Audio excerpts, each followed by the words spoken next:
Salut, dans cette vidéo on va parler du contenu quotidien sur YouTube. On va voir pourquoi c'est plus forcément une bonne idée de faire du contenu quotidien sur YouTube et on va voir pourquoi même ça peut être un boulet et qui peut empêcher ta chaîne de démarrer si aujourd'hui tu pars de zéro, si aujourd'hui tu te lances. Je vais t'expliquer exactement aussi quelles sont les alternatives que tu peux mettre en place si aujourd'hui tu pars de zéro et on verra aussi dans quel cas le contenu quotidien peut toujours être intéressant. Alors déjà, c'est quoi l'idée du contenu quotidien? C'est-à-dire que pourquoi on fait du contenu quotidien? C'est quoi la grande force du contenu quotidien? Le contenu quotidien, c'est en fait tout simplement, moi je peux te le dire, ça fait depuis 2016 que j'en fais sur ma chaîne principale Gabriel Clément. C'est une chaîne qui parle avant tout de développement personnel. Le contenu quotidien en fait c'est deux choses, c'est que à la fois c'est une machine à créer du lien. Tu crées vraiment un lien très fort avec les gens. Moi, il y a des gens qui me suivent depuis des années et je dis pas ça en mode je suis pas du tout sensible à ça. C'est vraiment, moi, ça me touche vraiment. Donc, tu crées vraiment un lien très fort avec les gens. Et en plus, c'est aussi un moyen d'impacter les gens parce que quand tu es au quotidien avec quelqu'un et que tu partages tes idées au quotidien, forcément, tes idées, si la personne te suit tous les jours, c'est qu'elle adhère à tes idées et qu'elle va adhérer de plus en plus à tes idées.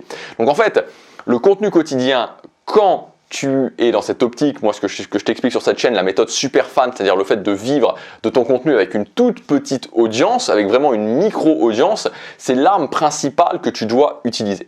Et en fait, si tu veux, avant c'était un petit peu, c'était génial puisque YouTube fonctionnait bien avec le contenu quotidien, ce qui faisait que tu te lançais avec ton contenu quotidien, tu faisais des vidéos, les vidéos finissaient par prendre et donc finalement bah voilà, tu pouvais dès le départ à la fois amener des gens sur ta chaîne YouTube grâce au contenu quotidien parce que les vidéos allaient finir par la masse de tes vidéos à décoller, il y allait toujours avoir une, deux ou trois vidéos qui allaient finir par décoller au bout de 3 mois, 6 mois, 9 mois et en plus ça te permettait de commencer vraiment à créer du lien avec des gens, de commencer à impacter les gens avec tes idées. Donc c'était génial, ça fonctionnait très bien et c'était comme ça en 2014, en 2015, en 2016, même en 2017. Donc c'était super. Et le truc, en fait, c'est qu'on est arrivé à une sorte d'explosion des gens qui se sont lancés sur Internet, que ce soit en mode divertissement, que ce soit en mode contenu de valeur, donc en entrepreneuriat.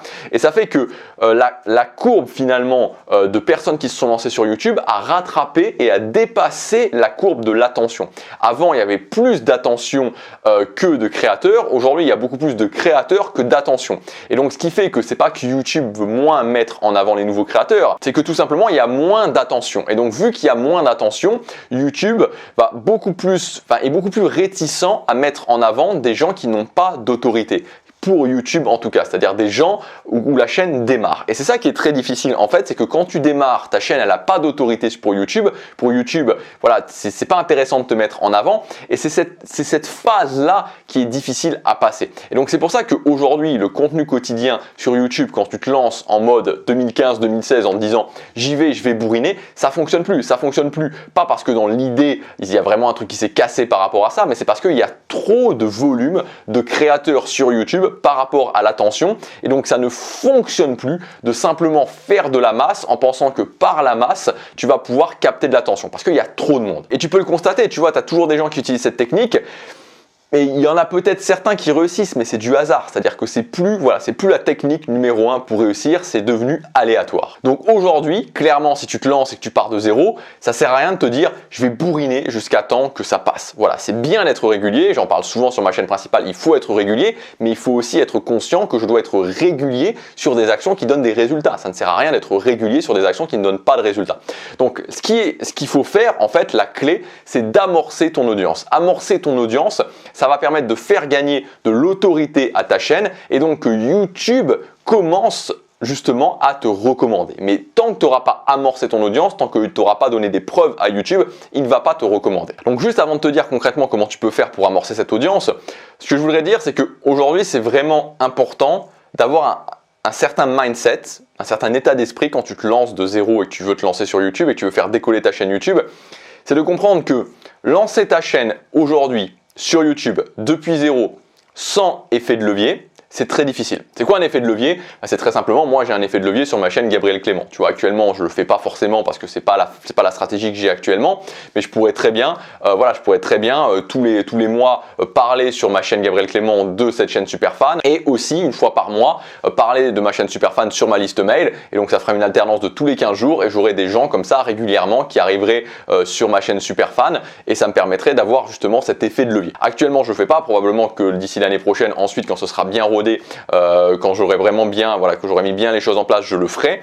Mais tout ça pour dire que si aujourd'hui toi t'as pas d'effet de levier, t'as pas déjà créé une audience, t'as pas déjà une audience qui te suit, c'est compliqué, c'est même très difficile. Donc il faut vraiment avoir ce mindset de se dire ok, il va vraiment falloir y aller. Il faut vraiment que tu sois dans ce mindset de dire je vais devoir y aller pour lancer ma chaîne YouTube. Parce que si clairement tu es dans le mindset de dire je prends les choses tranquillement et puis j'attends et je vais pas trop pousser, concrètement ça risque de te prendre des années. Donc vraiment j'insiste là-dessus sur le fait que tu dois vraiment te dire ok, je vais sélectionner des actions qui fonctionnent et je vais prendre un maximum de ces actions qui fonctionnent pour lancer ma chaîne YouTube. Et dans l'eau, il y en a qui vont fonctionner pour moi parce que tu ne sais pas forcément lesquelles vont fonctionner pour toi. Alors en gros, il y a 3 axes principaux pour lancer ta chaîne YouTube si tu pars de zéro, que tu n'as pas d'effet de levier. Le premier axe, c'est les mots-clés. C'est clairement les mots-clés, donc la recherche YouTube, donc c'est utiliser TubeBuddy ou utiliser l'outil que tu préfères et sélectionner des mots-clés. Alors il faut faire attention à ça, c'est-à-dire qu'il faut faire attention, c'est-à-dire que ça sert à rien de sélectionner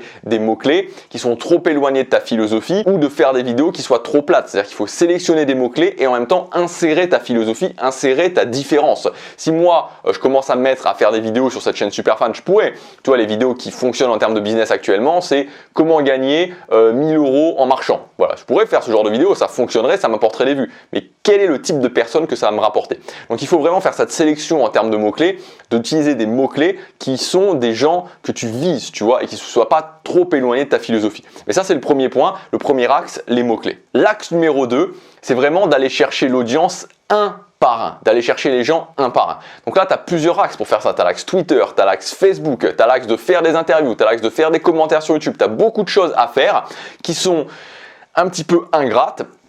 Il faut bien le reconnaître parce que c'est vraiment aller chercher les gens un par un, mais à force de les faire, à force de les mettre en place et de les faire d'une façon routinière, ça va petit à petit t'apporter des résultats. Il faut vraiment le voir comme un effet cumulé.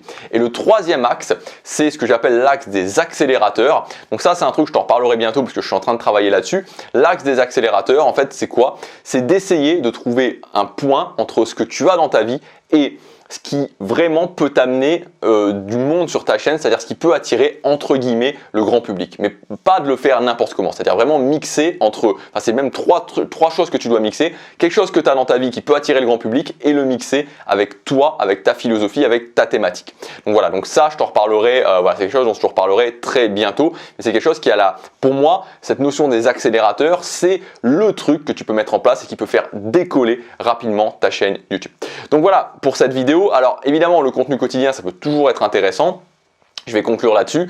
C'est intéressant à partir du moment où tu as commencé à avoir une audience, où tu as commencé à vraiment amorcer ta chaîne. C'est-à-dire qu'à partir du moment où tu as 80, 100, 150, 200 vues par vidéo, là tu peux commencer à faire du contenu quotidien parce que ça va fidéliser ton audience, ça va créer du lien avec ton audience, ça va impacter ton audience avec tes idées.